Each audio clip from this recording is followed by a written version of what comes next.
In this second programme, we look at how we, as elders, interact with the world. Some complain that as they enter the second half of life, they start to become invisible. In the workplace, there are many stories of older people being overlooked. Most of us don't want to be ignored. We want to be part of something. We want to make a difference. We have so much experience that we would like to put to some use.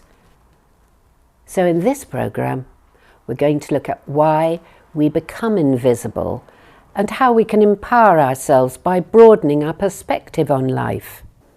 Many psychologists talk about three key stages in the development of our worldview: dependent, independent, and interdependent.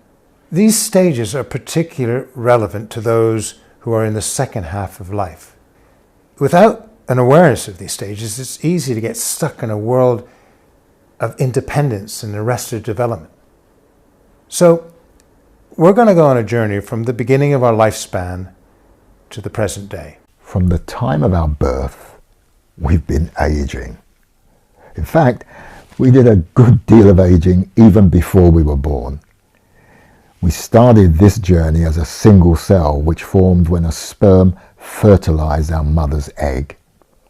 Around 3 weeks later, we had a beating heart. Our physical and mental being developed rapidly until around 9 months later, we basically had no room to move in the uterus. For those first 9 months, we were totally dependent on our mother. And then, miracle of miracles, we were expelled down the birth canal. If we were fortunate, we grew into a child that was inquisitive, curious, and able to open up to the wonder and mystery of life. When we were young, we saw things mostly in the short term. Time was in slow motion, and we had an endless amount of it. Back then, it seemed to take forever for birthdays to come around. As children, we had a small radius of perception of the world, with little awareness of the complex web of connections that run through life. Up to our teenage years, we were mostly dependent on others for our basic physical and emotional needs. So, taking a moment to think back to your early years, what did you want to be as a child? What did you dream of?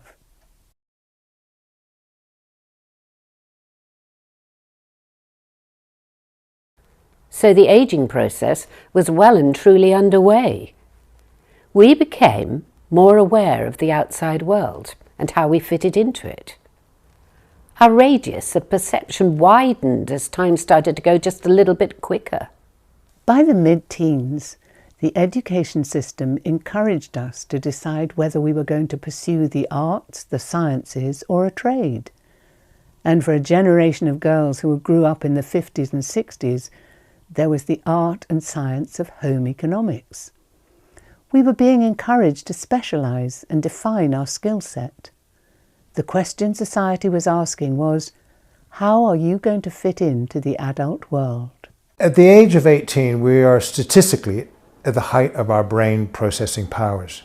The independent stage of development is the belief that we can get what we want through our own effort. As we entered the adult world, we became aware that the emotional and physical dependence that was acceptable as a child was no longer appropriate. In the grown-up world, being vulnerable and dependent was often seen as a weakness. So, we learnt to stand on our own 2 feet. Through mastery and competence, we become self-sufficient. The struggle to become a strong, independent adult may have involved some parts of us being hidden because they no longer seemed appropriate.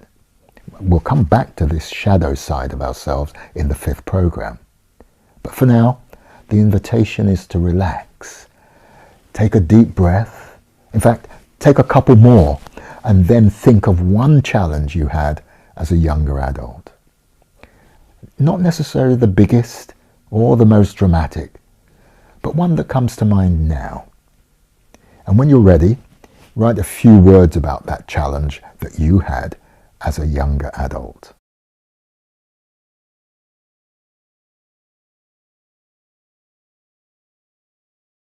Many of us had to find a way to fit in.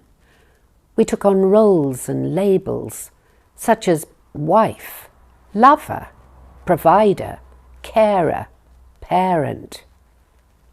There were many different compartments to life, such as home, work, family, finances. We learnt to compartmentalise and see parts of life as separate from one another. Identities or labels may have been useful when we were younger adults, and they may have helped us survive and be effective in the world. Hopefully, as we mature as older adults, so we can see that some of the identities from our younger years might have had their uses at that time, but may still not serve us. Some of the labels that were created in our younger adult life can be hard to let go of. In the world of independence, we can be constrained by that very world that we have constructed for ourselves, or that we've allowed others to construct for us. To realize our full potential, we need to go beyond the labels and identities that separate. We need to explore the third stage of development, which is interdependence. Interdependence is the understanding that all life is interconnected. It's a holistic point of view where we see things in the context of the whole. Increasingly, the scientists are seeing that nothing truly exists in isolation, and that the reality is that human life, as well as animal and plant life, are all interconnected in a very complex web. Now, this isn't just some fancy theory from cosmologists and particle physicists. It's the fundamental reality of existence, and to be aware of this in our daily lives leads to a much greater state of wisdom. As our physical power wanes in the second half of life, there's the real possibility to connect with something far greater than our individual self.